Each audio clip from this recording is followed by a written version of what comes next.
ಜೈ ಶ್ರೀ ಗುರುದೇವ್. ಚಂದ್ರಾಪಟ್ಟಣದ ತಾಲೂಕಿನ ಸಮಸ್ತ ಜನತೆಗೆ ಬೆಳಗಿನ ಶುಭೋದಯಗಳು. ಇವತ್ತು 5/7/2026 ಭಾನುವಾರ ಮಧ್ಯಾಹ್ನ 2:30ಗೆ ನವೋದಯ ಸಂಸ್ಥೆಯಲ್ಲಿ ಕೆಂಪೇಗೌಡ ಪುತ್ಥಳಿ ಸ್ಥಾಪನೆ ಬಗ್ಗೆ ಪೂರ್ವಭಾವಿ ಸಭೆ ಕರೆದಿದ್ದು. ಆದರೆ ಯಾವುದೇ ರೀತಿಯಾದ ವೈಯಕ್ತಿಕ ಶಾಸಕರು, ಜನಪ್ರಿಯ ಶಾಸಕರಲ್ಲಿ ಯಾವುದೇ ಮುಖಂಡರಲ್ಲಿ ಅಭಿಪ್ರಾಯವಲ್ಲ.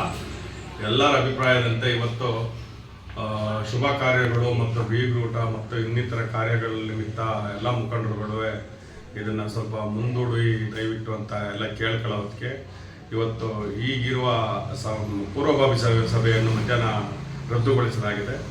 ದಯವಿಟ್ಟು 2 ದಿವಸದೊಳಗೆ ಮುಂದಿನ ದಿನಾಂಕ ಅಂದರೆ ಇದನ್ನು 4-5 ದಿವಸದೊಳಗೆ ಮೀಟಿಂಗ್ ಕರೆಯೋಕ್ಕೆ ಶಾಸಕರಿಗೂ ಹೇಳಿದಾಗ ಶಾಸಕರು, ಜನಪ್ರಿಯ ಶಾಸಕರು ಏನಂದರೆ ಇವತ್ತೇ ಕರಿಬೇಕಾಯ್ತು ಕಣಪ್ಪ, ಅವತ್ತು ಹೇಳ್ಬಿಟ್ಟಿದ್ವಿ ಅಂದರು. ಹಿಂಗಿದೆ ಅನ್ನೋದಕ್ಕೆ ಸರಿ, ನಿಮ್ಮ ಎಲ್ಲ ಅಭಿಪ್ರಾಯ ತಗೊಂಡು ಒಕ್ಕಲಿಗ ಸಂಘ, ಎಲ್ಲ ಸಂಘ ಸಂಸ್ಥೆಗಳು, ರೈತ ಸಂಘ, ಕರ್ನಾಟಕ ರಕ್ಷಣಾ ವೇದಿಕೆ, ವೀರ ಕನ್ನಡ ಸೇನೆ, ಆಮೇಲೆ ವೀರ ಸಮರ ಸೇನೆ, ಆಮೇಲೆ ರೈತಾಪಿ ವರ್ಗ ಎಲ್ಲರ ಅಭಿಪ್ರಾಯ ತಗೊಂಡು ಮುಂದಿನ ದಿನಾಂಕವನ್ನು 2 ದಿವಸದಲ್ಲಿ ತಿಳಿಸ್ತೀವಿ.